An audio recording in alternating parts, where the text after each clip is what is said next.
Imagine a country that shouldn't work, but somehow does.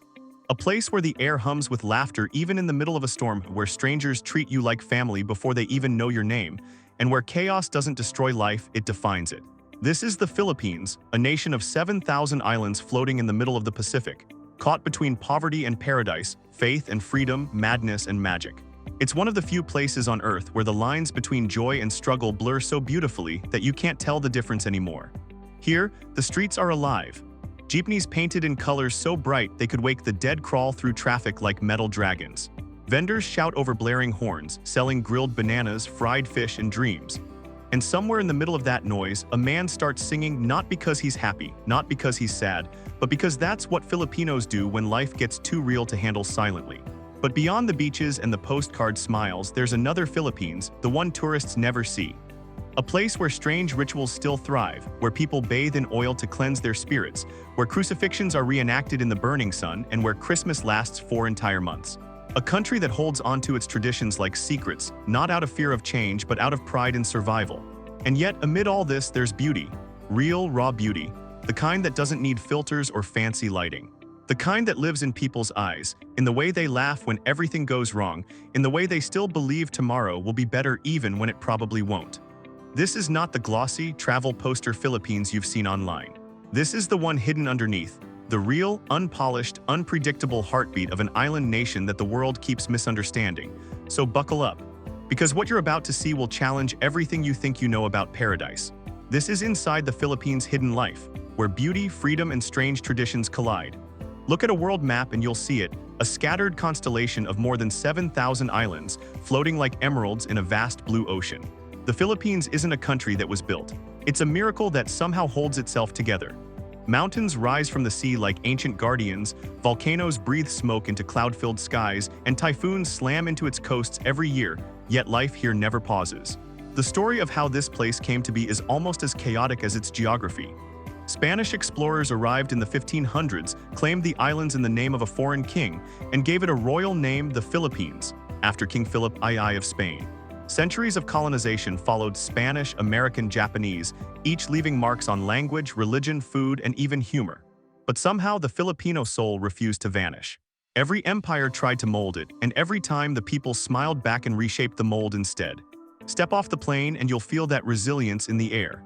The humidity hits first, thick and heavy, followed by a rhythm of noise that feels alive. The buzz of tricycles, the rumble of jeepneys, the laughter spilling from roadside cafes. Everything here seems to move and breathe at once. It's not chaos, it's choreography. A kind of organized disorder that only Filipinos can understand. On paper, the Philippines shouldn't work. It's too fragmented, too exposed to nature's fury, too tangled in politics and poverty. But reality tells a different story. Somehow people here keep rebuilding after every storm, every flood, every loss. They rebuild their homes, their roads, and their hope again and again. Maybe that's the first secret of this place. Resilience isn't quiet here. It doesn't hide in meditation retreats or self-help books. It laughs out loud, plays basketball barefoot on cracked pavement, and belts out karaoke while the rain floods the street. It's the kind of strength that refuses to feel sorry for itself. And in that defiance lies something extraordinary, a rhythm the rest of the world forgot. A rhythm that says, life doesn't need to be perfect to be worth celebrating. But this is just the beginning. Because beneath that energy and warmth lies another layer of the Philippines. A world on wheels, painted in neon and chrome, that tells the country's story better than any history book ever could. And that's where the journey takes us next, to the wild, unstoppable heartbeat of the Filipino streets. If the Philippines had a heartbeat, it would sound like the engine of a jeepney. Metal clashing, horns blaring, music blasting, a rolling symphony of chaos and color crawling through Manila's concrete jungle. Every jeepney tells a story.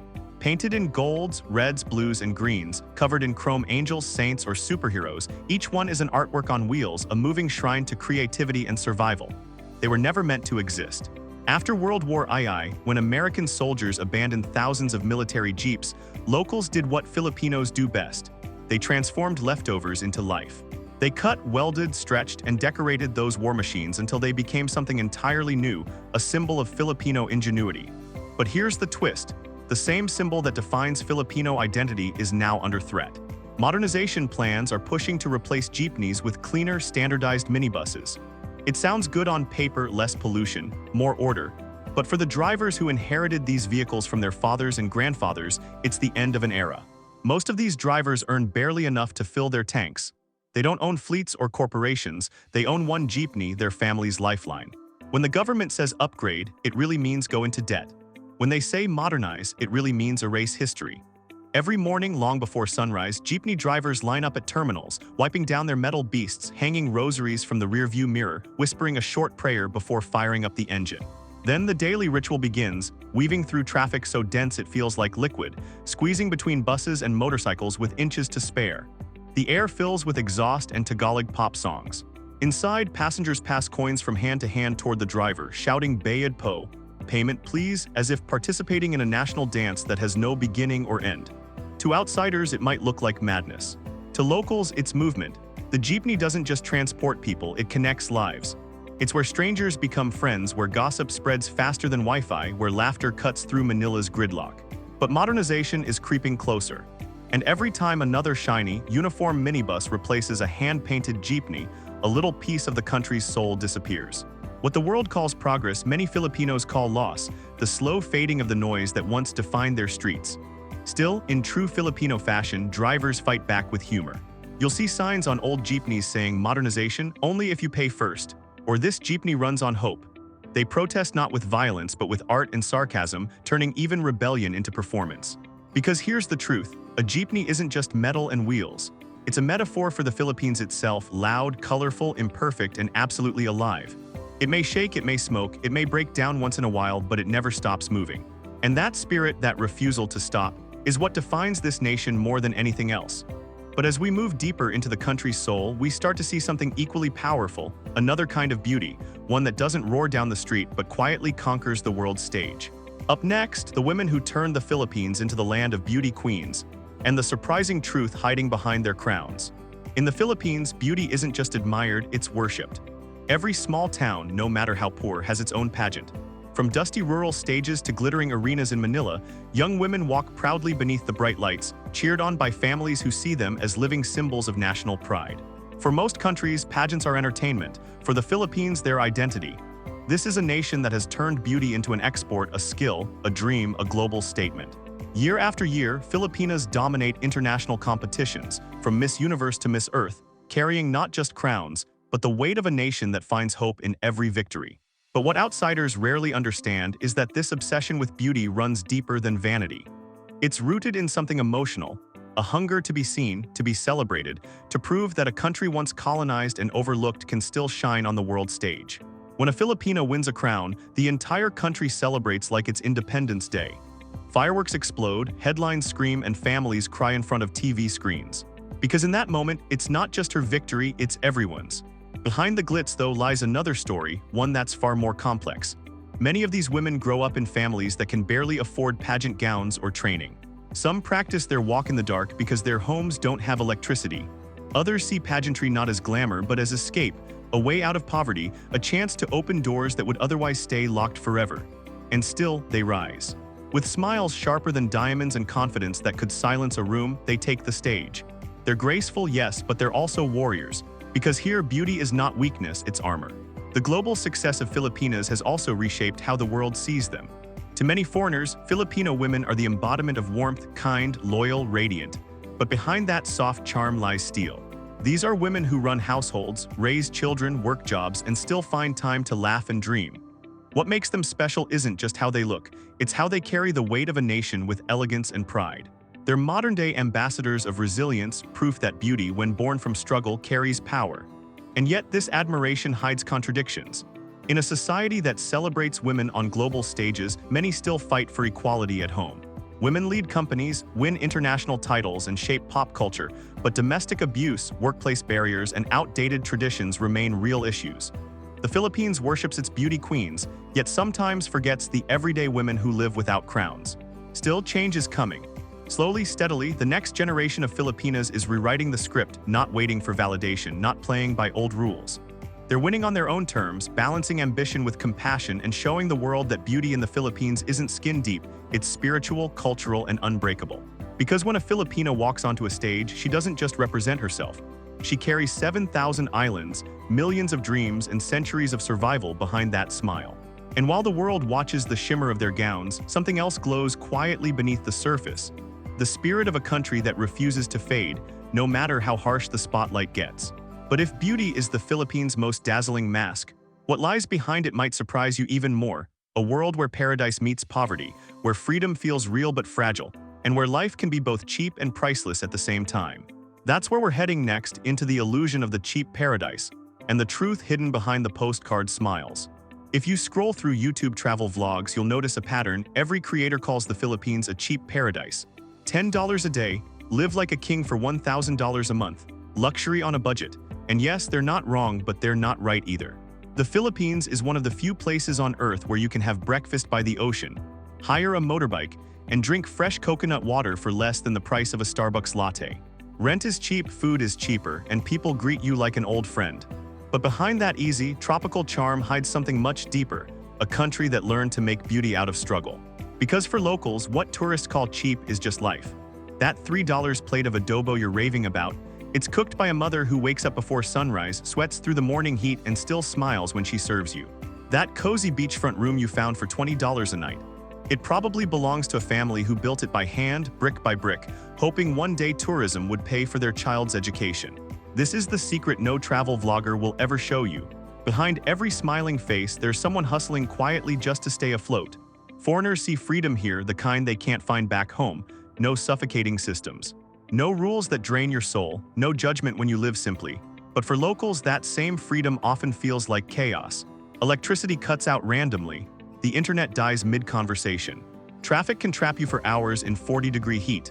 Bureaucracy moves slower than a sleepy turtle, and yet somehow it works. People laugh through it. They sing while waiting in line.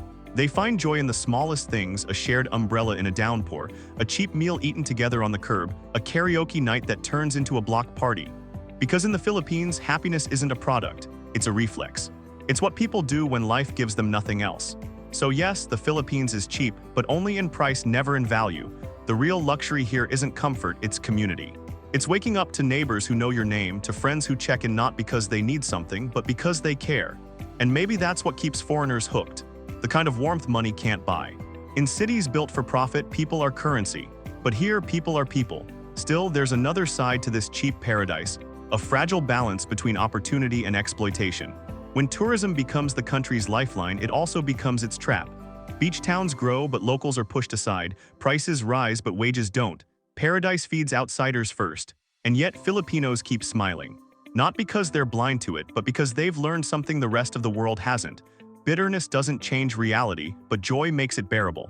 It's easy to romanticize the Philippines from a distance. But to live here, to really feel it, is to understand a truth that most of the world has forgotten. That wealth measured in happiness is still wealth. Because here, the currency isn't dollars or pesos, it's laughter, friendship, and time.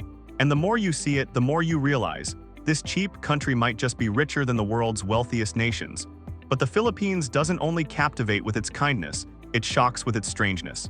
From spiritual oil baths to crucifixions under the sun, what comes next will make you question everything you think you know about culture, faith, and belief. Next up, the strange traditions you won't believe. For most countries, tradition means festivals, parades, or holidays. But in the Philippines, tradition can mean walking barefoot on fire, bathing in oil, or even getting nailed to a cross. And somehow every one of these acts, no matter how shocking, comes with a smile. Because here, faith isn't quiet. It's not whispered in temples or confined to Sunday sermons. Faith in the Philippines is loud, physical, and full of color. It's a force that blends religion, folklore, and pure joy into one of the most unique cultural tapestries on earth. Take Holy Week, for example. Every year in small towns across Luzon, men voluntarily reenact the crucifixion of Christ, not symbolically but literally. Their backs are whipped until they bleed. Some carry wooden crosses through scorching streets. A few even have nails driven through their hands. It's not about showing off pain, it's about devotion. For them, suffering is a language of gratitude, a promise to their faith. It shocks tourists, fascinates anthropologists, and confuses outsiders, but to Filipinos, it's one of the purest expressions of belief. Then in another corner of the country, there's something softer, stranger, the oil bath. It's not a spa treatment or luxury ritual. It's an ancient practice said to detoxify the body and cleanse the spirit. Locals soak themselves in coconut oil infused with herbs, believing it drives away bad luck, sickness, and negative energy. Some say it's superstition. Others swear it heals them. But maybe that's what makes it beautiful. Science doesn't explain everything, and here, mystery still has value. And just when you think it can't get stranger, the Philippines turns religion into a party. The Ati festival in Calibo turns entire streets into rivers of paint and drums. Thousands of people, their faces blackened with soot in honor of the island's first settlers, dance for days under the tropical sun. It's chaos, but joyful chaos. A mix of worship and carnival where saints and sinners dance side by side. And if you visit between September and December, you'll witness something no other country dares attempt, a 4-month-long Christmas. Yes, you read that right. As soon as the Burr months begin, the country transforms. Streets light up with lanterns called paroles, malls blast Christmas songs on repeat, and families start decorating trees months before December even arrives.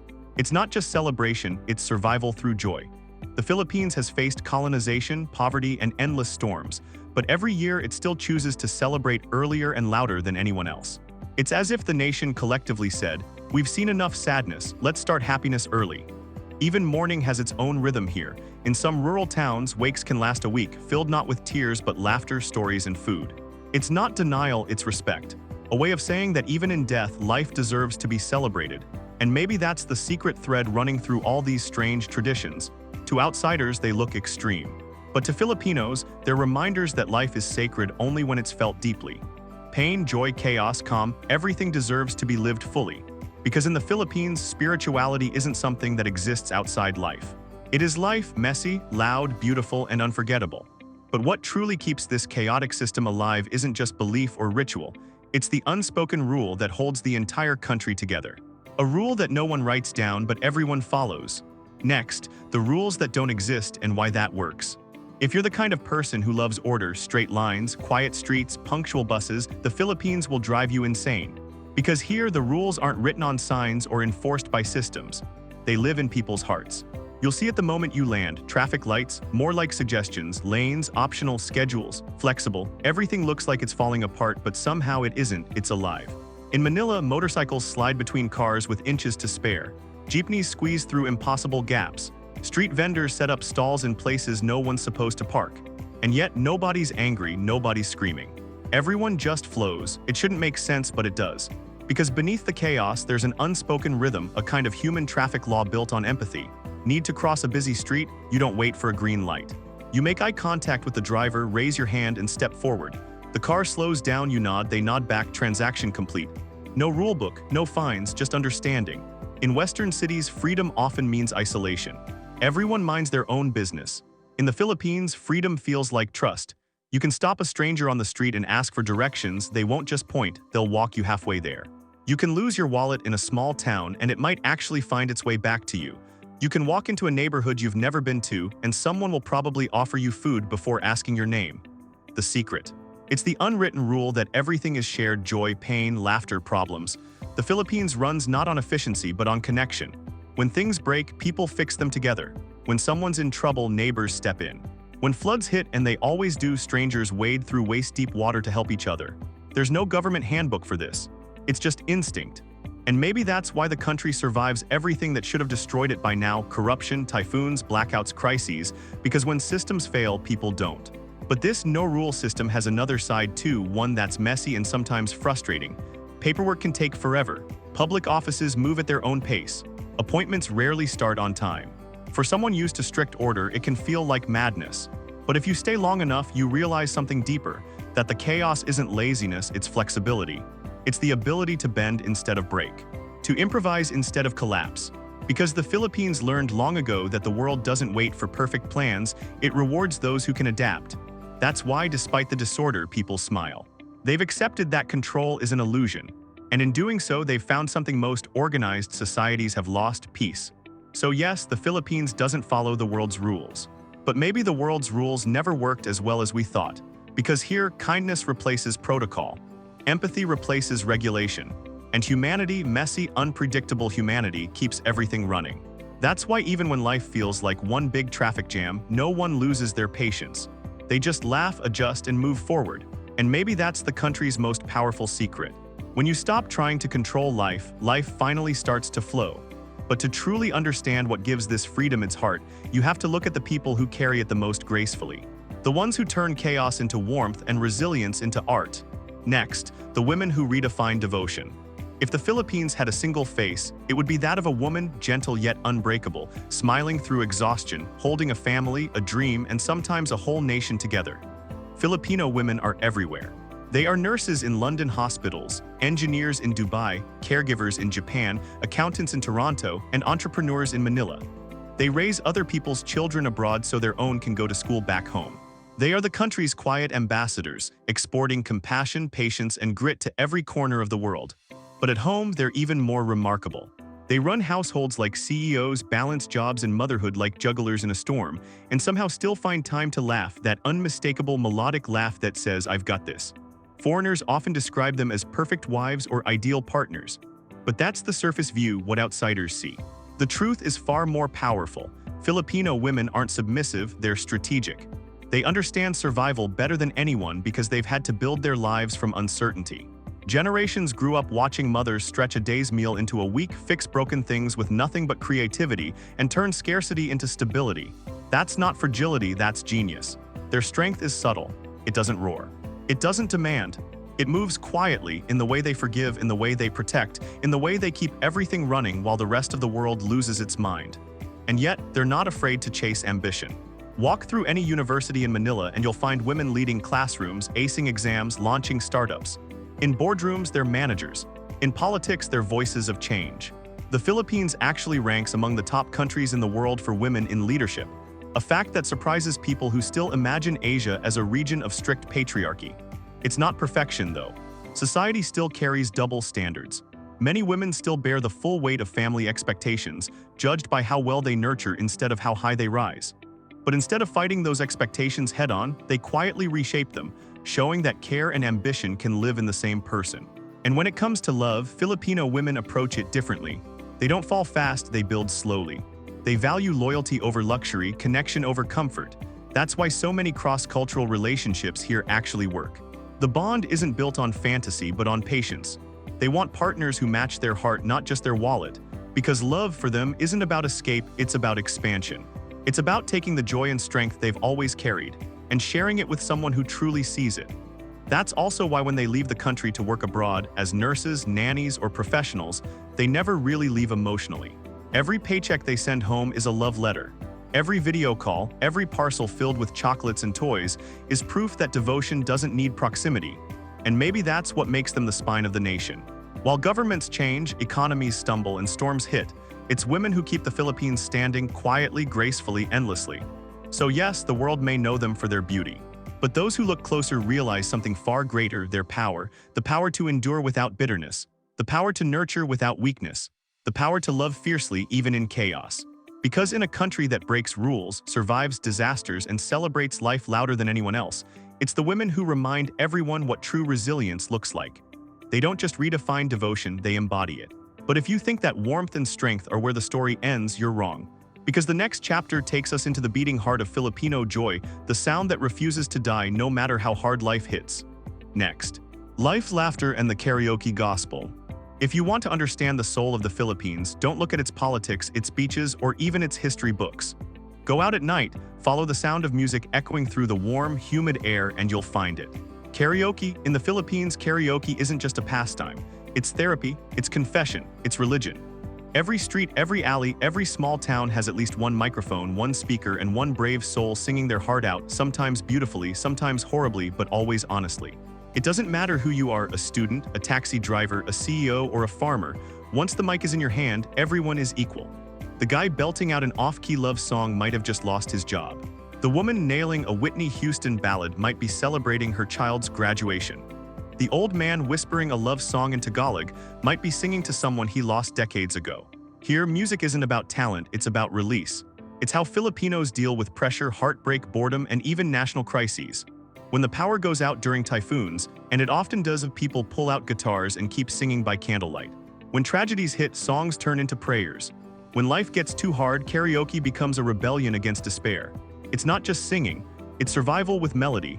Even the song choices say something about the nation's psyche: power ballads, love songs, heartbreak anthems. Each one dripping with emotion, drama, and hope. Because that's what life feels like here: unpredictable, passionate, full of chaos and heart.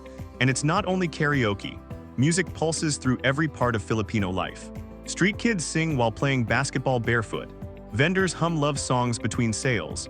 Jeepney drivers blast old pop hits as passengers tap their feet in rhythm. Music connects everything. It's the invisible network holding the country together when everything else falls apart. But there's something else that makes these nights magical. It's not the lyrics. It's not the tune, it's the laughter. When someone misses a note, nobody mocks them. They laugh. When the mic dies mid-song, the crowd claps and shouts again. When the singer forgets the words, everyone joins in to help. That's the Philippines in one moment, chaos and kindness singing the same song. Even in pain, Filipinos find rhythm. Even in loss, they find something to smile about. It's a kind of resilience the world can't quite understand, a refusal to let misery have the final word. So when you stand in a small bar in Manila or under a tin roof in a rural village, and you hear people singing like their lives depend on it, believe it. Because sometimes they do. The karaoke machine is more than a box of songs. It's a mirror of the Filipino soul, joyful, stubborn, emotional, and endlessly alive. And maybe that's why no matter how poor, how tired, or how uncertain tomorrow looks, this country never stops singing. Because in the Philippines, silence is the only thing louder than sadness, and silence is never allowed to win. But as the music fades and morning light creeps back over the islands, another side of the story comes into focus. The one that explains why this nation, for all its joy, still struggles to move forward in a world that never slows down. Next, the paradox of progress, how the Philippines walks the tightrope between tradition and modernity. The Philippines is a country trapped between two worlds, one built from faith, the other from ambition. It's a place where the future races forward, but the past refuses to move aside. Where luxury malls tower over slums, and high-speed internet cafes stand across from bamboo shacks that still use kerosene lamps. Walk through Manila's skyline at night, the lights shimmer like a promise. New skyscrapers rise every month, foreign investors pour in, and tech startups bloom in glass offices filled with dreamers. The city pulses with energy, bold, young, hungry. But take one wrong turn, and you'll find yourself in a neighborhood where children play in flooded streets, families share single rooms, and the smell of fried fish drifts from open fires. This is the paradox of the Philippines. Modern progress built on ancient struggle. It's not that the country isn't growing, it is. The GDP is climbing, tourism is booming, remittances from overseas workers keep the economy alive, but the growth is uneven. The shine of progress reflects off glass towers but rarely reaches the shadows below. Still, what's remarkable is that the people living in those shadows don't give up. They adapt. A mother selling snacks on the street uses a smartphone to accept digital payments. A farmer streams YouTube tutorials to learn better planting techniques. A teenager edits videos on a second-hand laptop in a crowded internet cafe, dreaming of becoming the next online creator. Filipinos have mastered the art of making do. When technology arrives, they don't wait for systems to catch up, they bend it to their will. The world calls it informal economy. Filipinos call it getting things done. And it's not just about money. It's about culture, identity, and how a nation decides to modernize without losing its soul. While many countries race to erase their traditions in the name of progress, the Philippines somehow carries both the ancient and the futuristic side by side.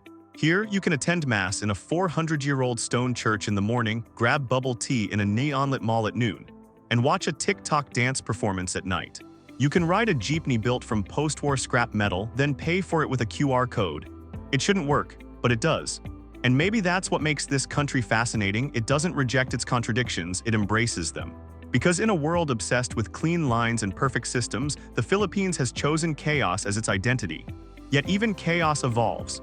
Each new generation of Filipinos sees the world differently, less bound by tradition, more connected to global culture.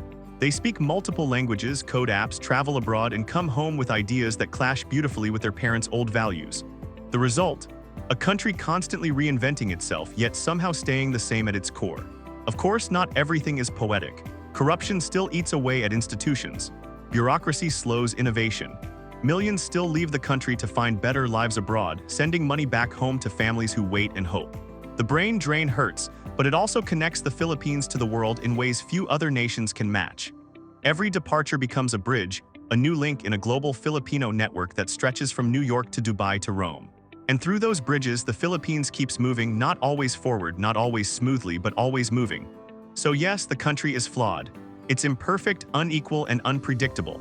But maybe perfection was never the goal. Maybe the real progress lies in what Filipinos already have, that rare ability to find peace in contradiction. Because while the world measures advancement in dollars, GDP, and data, the Philippines measures it in something else: resilience. And that perhaps is the truest form of progress there is. But there's still one final piece of this puzzle, the mystery that keeps foreigners coming back, the reason so many fall in love with this chaotic paradise and never really leave. Next, the hidden lesson why everyone falls in love here. Ask anyone who's ever been to the Philippines what they remember most, and you'll never hear them say the beaches. They won't talk about the food, the prices, or even the nightlife. They'll say something simpler, something quieter. They'll say it's the people. Because what makes the Philippines unforgettable isn't what you see, it's what you feel. You feel it when a stranger smiles at you for no reason. You feel it when you get lost in a small town and someone walks with you for 20 minutes just to make sure you're safe. You feel it when the rain floods the street, and instead of complaining, people laugh and play in the water like children. That's the secret no tourist guide, no statistic, and no travel influencer can explain. This country doesn't try to impress you, it just includes you. It's the only place where chaos feels like home, where imperfection feels perfect, where you realize that maybe life isn't about having more, it's about feeling more. The Philippines is the world's great contradiction, poor on paper, rich in spirit. It's a country that's been colonized, exploited, and underestimated, yet somehow it never lost its heart. It's a place where laughter outlasts disaster, where families stay close even when separated by oceans, where faith lives in everyday actions, not just prayers. You don't come here to find paradise. You come here to remember what being human feels like. Because while the rest of the world moves faster, colder, more digital, the Philippines stays real. Messy, emotional, unpredictable, but alive. It's one of the last places where connection still matters more than convenience, where a shared meal means more than a luxury dinner, where people measure success in smiles, not zeros. And maybe that's why everyone who visits eventually says the same thing. I came for a vacation, but I stayed for the feeling. That feeling is hard to define, part joy, part peace, part nostalgia for a life you didn't know you were missing. It's the feeling of slowing down long enough to notice sunsets again. The feeling of belonging somewhere even when you don't speak the language. The feeling of waking up and realizing you don't need to chase happiness, because it's already here, singing from every window, echoing from every jeepney, glowing in every smile. Yes, the Philippines has problems, real ones, poverty, inequality, corruption. But here's what makes it different. The people refuse to let problems define them. They know that even when everything goes wrong, there's always something left: hope. That's the heartbeat of the islands. That's the secret that makes foreigners fall in love and locals never want to leave. Because in the end, the Philippines isn't a destination, it's a reminder. A reminder that life doesn't have to be perfect to be beautiful. That joy doesn't depend on wealth. That connection matters more than control. So if you ever find yourself standing on a beach in Palawan, watching the sun bleed into the ocean while locals laugh behind you, you'll understand it too. You'll feel it, that unexplainable pull, that quiet realization that somehow, this chaotic, imperfect, extraordinary place has stolen a piece of your heart. And when you leave, it'll whisper the same message to you that it gives to everyone who visits. Come back soon, because no matter where you go after this, part of you will always belong here, inside the Philippines' hidden life. So what really is the Philippines? A paradise for travelers, a puzzle of contradictions, a country of faith, beauty, and chaos. Maybe it's all of that and something more. Because the Philippines isn't just a place you visit, it's a place that visits you. It sneaks into your heart without asking, and before you realize it, you've changed. You start smiling at strangers. You start laughing at inconveniences. You start realizing that happiness doesn't come from control, it comes from connection. This is a country that has been through everything: colonization, corruption, disasters, poverty, yet it still wakes up every morning and says, life goes on. Where other nations would drown in despair, Filipinos find a way to float, usually with a song, a prayer, or a joke that makes the pain lighter. It's not that they don't see the darkness, they just refuse to let it win. That's the real secret, the hidden life that outsiders never notice. It's not about the beaches, the beauty queens, or the jeepneys. It's about a mindset, one that says no matter how many times life breaks you, you keep showing up, smiling, and trying again. Because in the Philippines, joy isn't a reaction, it's a decision. A decision made by millions of people every single day. And maybe that's why this country feels so different. It reminds the world that being alive, truly alive, isn't about perfection. It's about participation. It's about feeling the heat, the noise, the chaos, and still finding peace in the middle of it. When the rain falls, Filipinos don't run for cover, they dance in it. When the lights go out, they light candles and sing louder. When life gets hard, they don't hide, they gather, laugh, and keep going. That's what makes the Philippines special. Not its landscapes, not its prices, not even its culture, but its people. People who have mastered the art of being human. So when you think about this country, remember this: it's not a postcard, it's not an escape. It's a living, breathing lesson in joy, resilience, and faith. The Philippines doesn't promise perfection, it promises life. Raw, real, and radiant. And once you've seen that, once you've felt it, you'll realize that paradise isn't a place, it's a perspective. And in that perspective, the Philippines will always win.